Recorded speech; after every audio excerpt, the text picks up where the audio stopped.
Especially నిన్న సాక్షాత్తు గౌరవ ముఖ్యమంత్రి గారు నారా చంద్రబాబు నాయుడు గారు ఈ ఏర్పాట్లను పరిశీలించడానికి పర్యవేక్షించడానికి సాక్షాత్తు ముఖ్యమంత్రి గారు ఇక్కడికి రావడం జరిగింది. ఇక్కడ రావడమే కాకుండా అప్ టు గీతం కాలేజ్ వరకు కూడా స్ట్రెచ్ ఏ రకంగా మనం చేస్తున్నాము, ఎంతమందిని మొబిలైజ్ చేస్తున్నాము, ఎన్ని కంపార్ట్మెంట్స్ చేశారు, ఎన్ని కంపార్ట్మెంట్స్లో ఈరోజు కంపార్ట్మెంట్ డివైడ్ చేశారు, ఒక్కొక్క కంపార్ట్మెంట్లో ఎంతమంది పడతారు, ఒక్కొక్క కంపార్ట్మెంట్ని పర్యవేక్షించడానికి ఎంతమంది ఆఫీసర్లు వేశారు, ఇవన్నీ కూడా సాక్షాత్తు ముఖ్యమంత్రి గారు ప్రత్యేకంగా కూర్చొని దృష్టిలో అన్నీ కూడా రివ్యూ చేసి ప్రత్యేకంగా దాని మీద దృష్టి సారించమని చెప్పి అధికారులకి అదేవిధంగా ప్రజాప్రతినిధులందరికీ కూడా ఇన్ఫర్మేషన్ ఇవ్వడం జరిగింది, ఆదేశాలు ఇవ్వడం జరిగింది. దీనిలో భాగంగానే మేము ఈరోజు 5 లక్షల మందిని టార్గెట్ పెట్టుకున్నామండి. ఇంతకుముందు ఒక వరల్డ్ రికార్డ్ ఒకటి ఉంది యోగా డేకి సంబంధించి. ఇంతకుముందు యోగా డే 1,53,000 మందితో చేస్తున్నారు సూరత్లో. అప్పుడు ప్రధానమంత్రి గారు అటెండ్ అవ్వలే. కానీ ఈరోజు ప్రధానమంత్రి గారు అటెండ్ అవుతున్న ఈ నేపథ్యంలో సుమారుగా 5 లక్షల మందిని మేము టార్గెట్ పెట్టుకున్నాం. కంపల్సరీగా 3,50,000 మందికి పైగా ఈరోజు ఒకే చోట మనకి యోగా చేయడానికి సిద్ధపడేటట్టుగా ప్రజలందరూ కూడా ముందుకు వచ్చారు.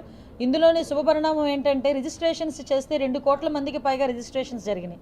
అంటే మేము 2 కోట్లని మేము అనుకున్నాము, 2 కోట్ల మంది పైగా ఈరోజు రిజిస్ట్రేషన్స్ జరిగినాయి.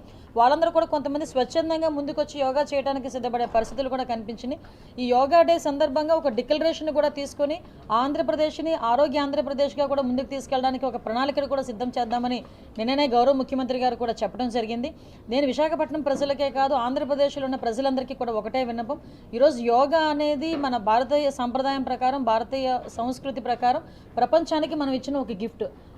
ఏదైతే మనది అనుకున్న యోగాని ఈరోజు మనం ఓన్ చేసుకోవడం ఒక ఎత్తైతే మన జీవన విధానంలో ఒక భాగాన్ని చేయాలి అని గౌరవ ప్రధానమంత్రి నరేంద్ర మోడీ గారు పడుతున్న తాపత్రయం, దీనికి ఈరోజు గౌరవ ముఖ్యమంత్రి చంద్రబాబు నాయుడు గారు చూపిస్తున్న చొరవ, ఈ రెండు పవన్ కళ్యాణ్ గారు వీళ్ళందరూ ఆదరిస్తున్న తీరు, ఇవన్నీ చూసుకొని ఫర్దర్గా కూడా యోగా అయిపోయిన తర్వాత కూడా ఫర్దర్గా యోగాని కంటిన్యూ చేయాలి ప్రతి ఒక్కరిని ఒక దిశానిర్దేశం ఇవ్వడం జరిగింది. ఇక్కడ మేము ఏర్పాట్ల దృష్ట్యా చూసుకుంటే సుమారుగా 326 కంపార్ట్మెంట్స్ ఈరోజు ఏర్పాటు చేసుకోవడం జరిగింది. 326 కంపార్ట్మెంట్స్లో కూడా దగ్గర 1000 నుంచి 1300 మంది వరకు కూడా యోగా చేయడానికి యోగా ప్రాక్టీస్ చేసే వాళ్ళు ఉంటారు. యోగా ఇన్స్ట్రక్టర్లు కూడా 326 మంది యోగా ఇన్స్ట్రక్టర్ని కూడా పెట్టడం జరిగింది. ప్రతి చోట ఎల్ఈడి స్క్రీన్స్ పెట్టడం జరిగింది. భద్రత దృష్ట్యా 2000 పైగా సీసీ కెమెరాలు ఏర్పాటు చేయడం జరిగింది. మనకి పీఎం గారు వచ్చిన తర్వాత పీఎం గారు ఉన్న 5 కిలోమీటర్ల రేడియస్లో మనం ఎట్టి పరిస్థితుల్లోని కూడా డ్రోన్స్ని మనం యూజ్ చేయలేం. అయినప్పటికీ కూడా ముందుగానే సీసీ కెమెరాలు అవన్నీ పెట్టుకొని మొత్తం ప్రధానమంత్రి గారి టీము అదేవిధంగా మన లోకల్ పోలీస్ టీం ఇద్దరు కూడా కోఆర్డినేషన్తో ఎక్కడ కూడా భద్రతా వైఫల్యాలు జరగకుండా చూసుకునే బాధ్యత తీసుకున్నాం. అట్ ద సేమ్ టైం ఈరోజు సెక్యూరిటీ, సేఫ్టీ 2 ప్రధాన ఎజెండాలుగా ఈరోజు తీసుకోవడం జరిగింది.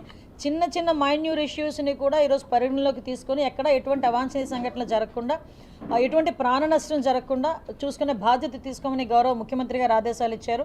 ఎంత మైన్యూర్ ఇష్యూ అంటే ఎక్కడైనా స్నేక్స్ ఎక్కడైనా వస్తాయేమో స్ట్రెచ్లోనే ఎక్కడైనా, ఎందుకంటే చాలా మ్యాక్సిమం మనకి ఫారెస్ట్ ఏరియా ఉంటుంది.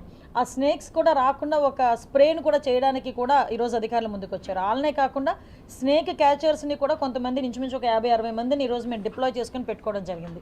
ఎక్కడ కూడా కొండ వాళ్ళు ఎక్కడైనా ఒకవేళ వర్షం పడి జారినా కూడా ఇబ్బంది లేకుండా వాటికి ప్రొటెక్షన్గా ఒక బ్యారికేడ్స్ కూడా వేయటం జరిగింది.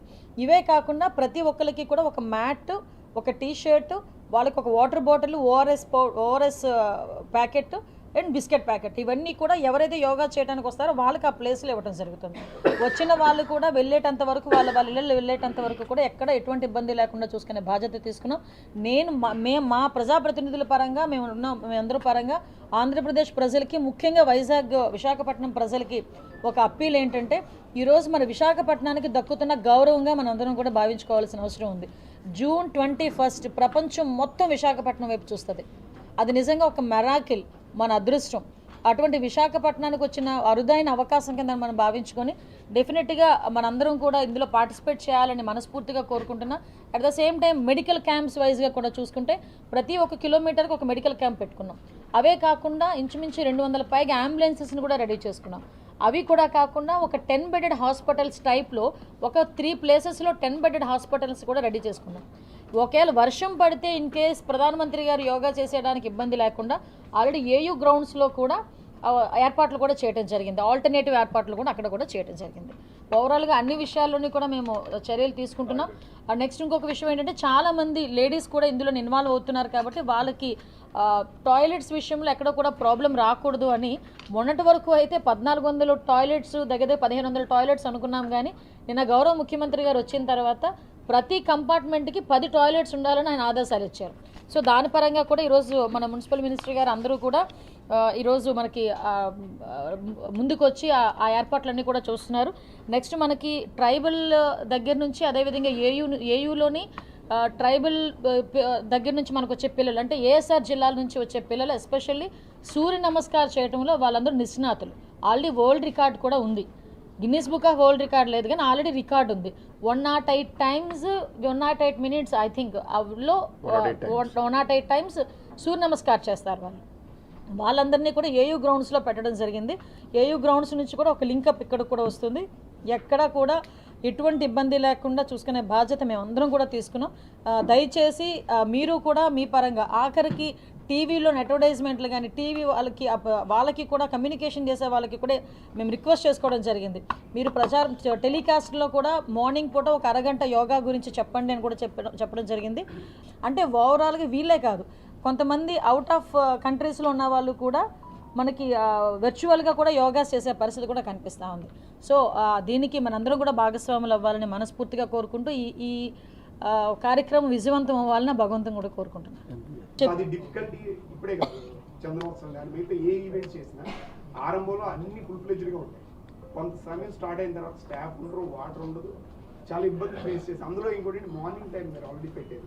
సో ఖచ్చితంగా జెంట్స్ అంటే ప్రాబ్లం ఉంటుంది, లేడీస్ అన్న వాళ్ళు బయటకు వెళ్ళడానికి స్కోపే ఉంటుంది. సో కంపార్ట్మెంట్ మీరు 10 పెట్టినా కూడా సరిపోకపోవచ్చు. వాటర్ అనేది కంటిన్యూగా ఉంటుంది. ఆ వాటర్ అనేది చాలా సార్లు ఈవెంట్స్ లో ఏంటంటే సగం ఫిల్ చేశాక అక్కడ వాటర్ ఉండదు, తేవడానికి ఆస్కారం ఉండదు, సెక్యూరిటీ థ్రెట్ అని. మీకు చిన్న విషయం అండి, మీరు చెప్పింది కరెక్టే. కానీ విషయం ఏంటంటే ఇక్కడ ఒక రెస్పాన్సిబిలిటీ కూడా తీసుకోవాలని గౌరవ ముఖ్యమంత్రి గారు ఒక వాయిస్ కూడా ఇచ్చారు. ఎందుకంటే మన బీచ్ రోడ్ స్ట్రెచెస్లో కొన్ని మనకి పబ్లిక్ టాయిలెట్స్ ఉన్నాయి. అట్ ద సేమ్ టైం కొన్ని హోటల్స్ ఉన్నాయి, కొన్ని స్కూల్ ఆర్గనైజేషన్స్ ఉన్నాయి. వీళ్ళందరూ కూడా ఆ రోజు ఓపెన్ చేసి పెట్టండి అని చెప్పి క్లీన్ చేయడానికి కూడా ఆల్రెడీ డిప్లాయ్ చేసి ఉన్నారు. అదొకటి మనం తీసుకుంటాం. అట్ ద సేమ్ టైం ఈ బయో టాయిలెట్స్ ఏదైతే ఉన్నాయో మీరు చెప్పిన ఇన్ఫర్మేషన్ ఏదైతే ఉందో అది కూడా మేము ఒకసారి క్రాస్ చెక్ చేసుకుంటాం. డెఫినెట్గా అక్కడ కంపల్సరీగా వాటర్ వెంటనే ఫిల్ చేయడానికి వాటర్ ట్యాంకర్స్ని కూడా రెడీ చేసుకోమని చెప్తాం. మీరు తీసుకుని పరిణలోకి తీసుకుంటాం మీరు చెప్పింది కూడా. ఎస్, ట్రాఫిక్కి సంబంధించి ఇప్పుడు 75 ప్లేసెస్లో మేము ఈరోజు పార్కింగ్ ప్లేసెస్ కూడా పెట్టుకున్నామండి. ఈ 75 ప్లేసెస్లో ఏ వెహికల్ ఎటువైపు నుంచి ఎన్ని వస్తాయన్నది కూడా మ్యాపింగ్ చేసుకోవడం అయింది. ఫర్ ఎగ్జాంపుల్ ఇప్పుడు సాగర్ నగర్ ఏరియా ఉన్నదనుకోండి, అక్కడ నుంచి వాళ్ళు బస్సెస్లో తీసుకొచ్చి అక్కడ మనుషులను దింపిన తర్వాత మళ్ళీ తిరిగి ఆ ప్లేస్లోకి వెళ్ళటం ఎక్కడ కూడా ఇబ్బంది లేకుండా చూసుకునే బాధ్యత తీసుకున్నాం. కాబట్టి ఇప్పుడు మ్యాక్సిమం సాగ్రిగేట్ అయింది. అంటే ఎటువైపు నుంచి వచ్చిన వెహికల్స్ అటువైపునే ఉంటాయి, అక్కడ నుంచి మళ్ళీ బ్యాక్ వెళ్ళిపోతాయి. కాబట్టి ట్రాఫిక్ ఇష్యూ రాదు. ఎట్టి పరిస్థితుల్లోని కార్యక్రమం అయిపోయిన తర్వాత విత్ ఇన్ ½ an hourలో ట్రాఫిక్ అంతా క్లియర్ అయిపోతుంది. ఆ రకంగా మేము పక్కా ప్రణాళికతో ఉన్నాం.